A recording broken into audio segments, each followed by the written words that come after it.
Alright guys, I'm going to show you how to 3D print using your phone. So I spent hours and hours trying to figure out how to 3D print. I just went off on a whim and bought a 3D printer, and I bought an adapter for my iPhone to connect to it. That didn't work.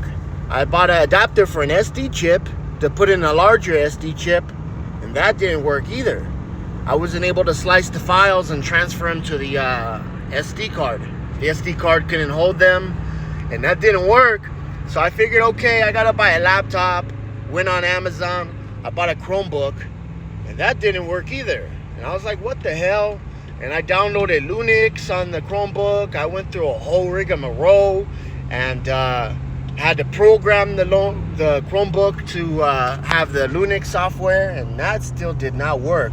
I used Ultimaker, I used Creality, I used a lot of different apps to try to print from, and nothing was working.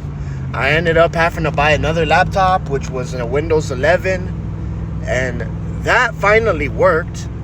But it's kind of tricky to use it. You have to transfer the files, you have to do all of that kind of stuff. So I'm gonna show you guys how to 3D print off of your phone. This is solely for Android, for iPhone, for anything.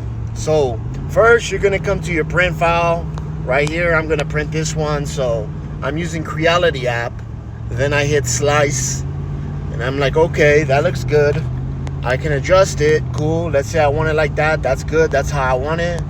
Then I can come here and I could change the temperature, change the material, and add my printer. The one I have the Ender 3 V3 SE.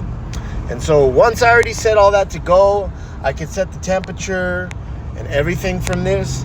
I'm like, okay, I'm ready to print that. Boom, I hit slice, and then I go to print. And the way I was able to connect to my Ender 3 V3, because this one doesn't have Wi-Fi, is I used a Creality box 2.0, Creality Cloud Box 2.0.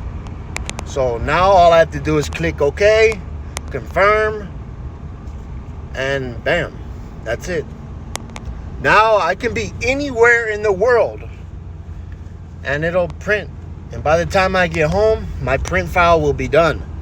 And it can select the temperature. I can raise it up to 220. I can go even higher than that if I wanted to, but I'm not going to. And then if I need to stop it, I have to wait for the nozzle to heat up. Once the nozzle's done heating up, I can just stop it. I can select the bed temperature. I can also, once this is done loading, you have an option to select the speed.